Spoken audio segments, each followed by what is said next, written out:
Hi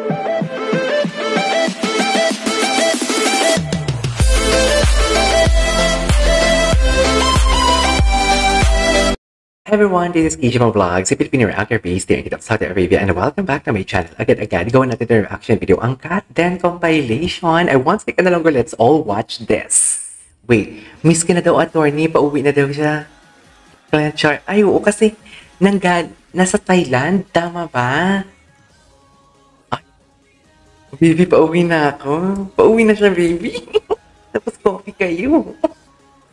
For sure, visit si Alden para kumuha ng pasalubong niya kay Katchans. Paano kaya? Wait lang. Paano kaya kung gano'n, no? Wait lang. Paano kaya kung gano'n, no? Yung tipong alam mo yung si Alden pupunta sa bahay ni Kat pagdating mismo ni Kat galing abroad. Kasi di ba nasa Thailand ata siya? Thailand, not Japan. Nasa Thailand siya. Tapos si Kat pauwi galing Thailand, no? Tapos, oh my God, tapos si Alden excited kasi kukuha siya ng kanyang mango sticky rice na dala ni Kat. Tapos kakain sila together sa magandang sala. Di ba? Siyempre, magsa-slide muna sila kasi di ba may bahay yung slide ni, may slide yung bahay ni Kat.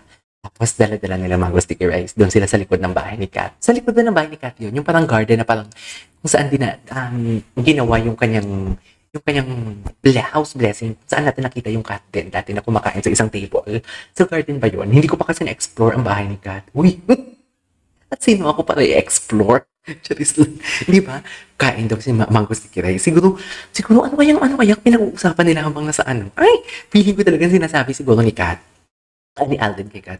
Ingat ka dyan na miss kita. Dalan mo ako ng mango sticky rice at ang balita. Tsaka ref magnet. Uy! Anyway. Gawa-gawa ng kwento si Akla. Ay, ano to? Team goes to Thailand. Anong ginawa nila sa Thailand? Business? Kaya hindi kasama si Alden, pero okay lang. Okay. It's very good time. Oh. Ayan o. Sayang hindi tayo nagkita. Hindi kami nagkita. Ay, parang ano to? Michelin to eh.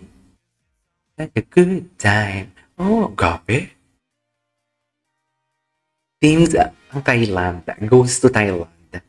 At ng pagkain yung pad thai. Tom yum. Sarap. That's it right. Ay, tapos na pala. Ay, ano to? Tingin?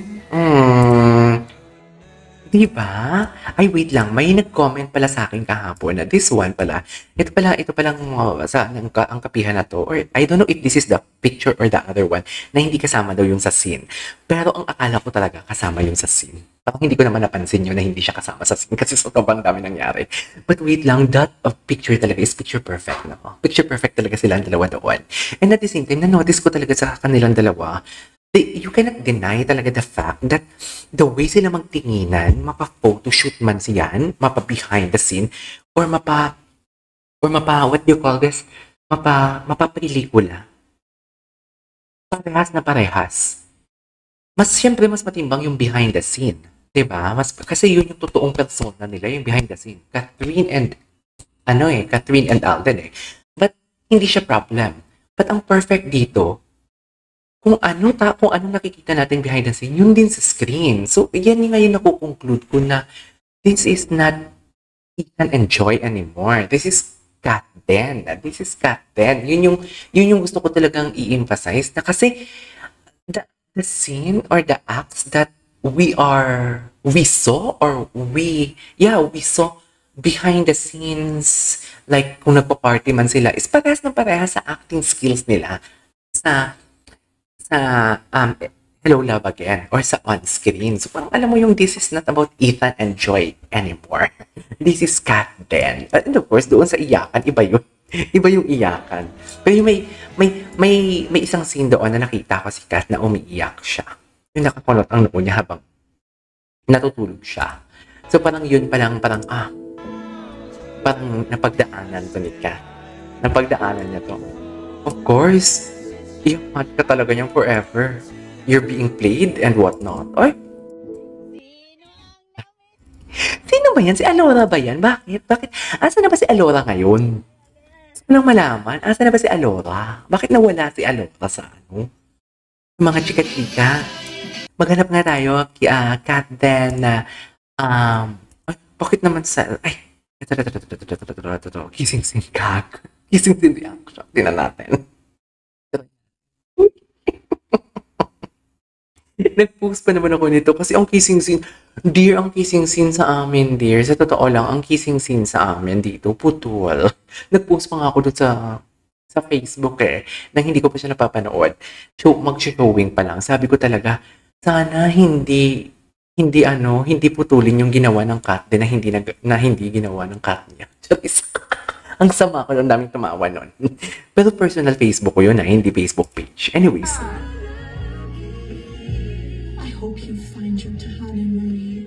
Oh my God. When you do, This is so I hope heavy. you come home. This is so heavy. Grabe, no? May nakatabi, no? Let's go back. Are you sure? Yes.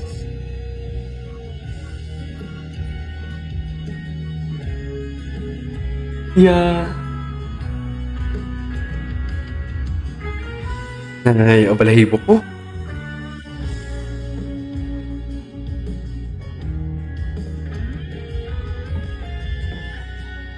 Ang ganda ng camera.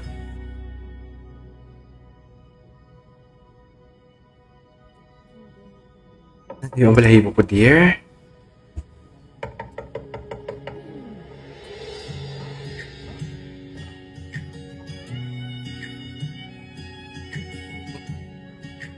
Ano pong kailangan nila? Ay! I love that scene! Sauli! Oh, I love this scene. I love this scene. Oh my God. It's all about second chances. It's really hard to give a second chance and to trust again sa taong nakasakit ng damdamin mo. Especially kung ang taong yon is hindi mo inaasahan na makakagawa ng ganong klaseng sakit or makakapagbigay ng sakit sa buhay mo. It's really, really hard.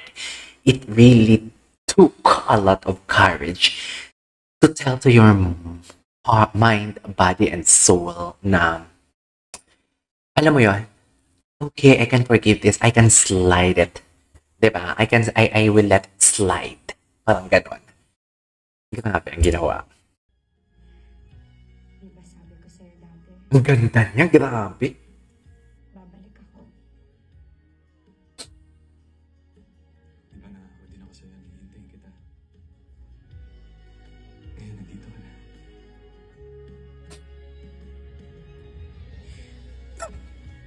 You are my home.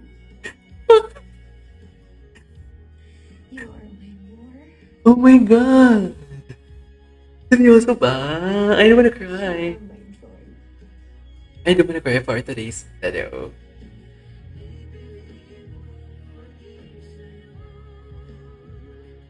That is Ethan Enjoy. That is Ethan Enjoy, dear. That is Ethan. That is like, what do you call this? Oh my God, this scene is so heavy as well. This scene is so heavy as well. That is Catherine and Alden, yung pinaka last part talaga. This one is very heavy talaga. Sobrang heavy talaga nito. To think the fact na parang, actually, let's just commend din dito yung acting skills ni Alden. Kasi parang na-portray niya talaga yung isang lalaki na nagkasala na kahit wala nang ginagawa, hindi niya kayang i-defend ang sarili niya, kundi tatahimik na lang siya at tatanggapin lahat ng binabatong salita ni Kat sa kanya dyan sa scene na yan. Because nagkasala na siya before, although nagbago na siya and wala na siyang ginagawang masama, syempre, trust issues, pagdududahan ka pa din at hindi yun mawawala talaga. Sabi ko nga, once you've been cheated on, the trauma will gonna haunt you forever. So, on this case, let's just comment. Kasi ang dami kong nabasa na parang hindi daw nabigyan ni Alden ng justice ng ganito. Actually, ganyan na ganyan yung mga lalaki pag nahuling mag-cheat. Tahimik lang. They want to explain, but instead na mag-explain sila, pinapalabas na lang nila ang galit ng babae. Kasi mas lalo silang hahanapan ng butas. Kaya tinan mo, ginawa mo na yan dati, gagawin mo pa din ngayon. Something like that. Ang galing ni Alden dito. Huwag mo akong niloloko. Kita niloloko. Nagawa Oo. mo noon, maggagawa mo ulit ngayon. Ganyan. Ganyan na ganyan yung mga lalaki pag nag-cheat na nahuli. Na nagbago na. Na they want to prove themselves. No, huwag ka Themselves. Galing. Galing ni Kat. Galing ni Kat. Trust issues. Trust issues. Ito na nga, ngayon lang talaga lumabas ang kakulitan ni Kat. Ito na nga yung kahapon. Oh my God, parang naiyak naman ako for today's video doon sa last part.